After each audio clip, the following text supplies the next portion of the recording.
I don't know this artist, Randall King. I don't follow his music, and I couldn't tell you a single song he's written without looking it up. So this is not a piece about fandom or loyalty. It is something else entirely. It's about a moment when someone in the public eye, someone whose career depends on staying visible, consistent, and constantly on, chooses to stop.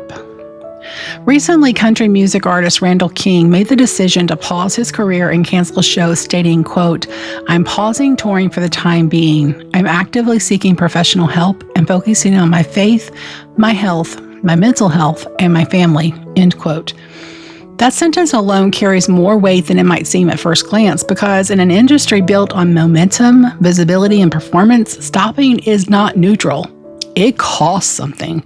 It interrupts income, expectations, contracts, and public perception. It invites questions. It opens the door to speculation. It risks being misunderstood. And yet, he stopped anyway.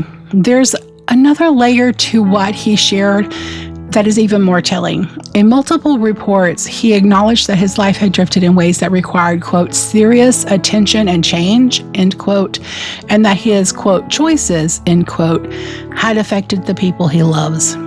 That is not polished language. That is not PR language. That is the language of someone who has looked at their life and recognized misalignment. And that kind of recognition is not as common as we might think. It is far easier to keep going, to adjust the narrative, to push through, to rename the problem as stress or pressure or a busy season. It is far easier to stay in motion than to stop long enough to ask whether the direction itself is wrong.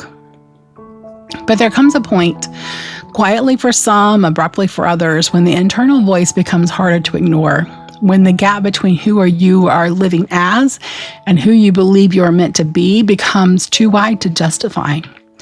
He actually hinted at that gap when he spoke about focusing on faith and becoming aligned with the life he believes he is called to live. That kind of statement is not about image management. It's about identity. It suggests that the issue is not simply exhaustion or scheduling or even mental strain in isolation, but it's something deeper. An internal dissonance, a recognition that success on the outside does not compensate for misalignment on the inside. And that's where this becomes relevant far beyond one person or one industry, because most people will never stand on a stage in front of thousands, but many people quietly live in that same tension, the tension between what is visible and what is true, the tension between what is working externally and what is unraveling internally. The tension between what is expected and what is honest. What stands out here is not that someone struggled. That part is human and frankly predictable. What stands out is that he named it, at least in part, and chose to respond to it before it forced a louder collapse. There's a particular kind of courage in that. Not the loud, performative kind that draws applause, but the quieter kind that costs something in the moment and offers no guarantee of how it will be received. To say, in effect, something is not right and I'm going to stop long enough to face it. To admit that your choices have had an impact. To acknowledge that your life is not aligned with your values. To step away from the very thing that affirms your identity in the eyes of others. That is not a weakness. That is clarity in its early stages. And clarity when it first arrives is not comfortable. It disrupts, it exposes, it requires decisions that cannot be undone with a simple explanation.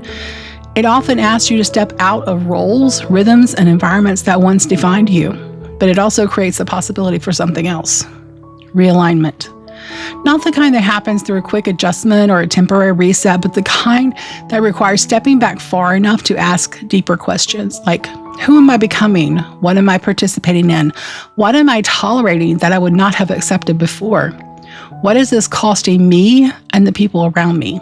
Those questions are not reserved for public figures. They're available to anyone who's willing to sit long enough to ask them honestly. That is what makes this moment worth paying attention to, not because of who he is, but because of what he chose to do.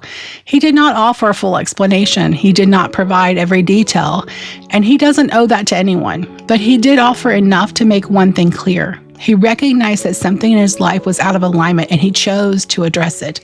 That alone is significant. In a culture that often rewards image over integrity, momentum over reflection, and performance over honesty, choosing to pause can look like failure from the outside. But sometimes it is the first honest step toward becoming whole again. And that is not something to dismiss. It is something to respect. So I hope this gave you something to think about and to see what has happened with Randall King in a different perspective. And until next time, remember to stay healthy in heart.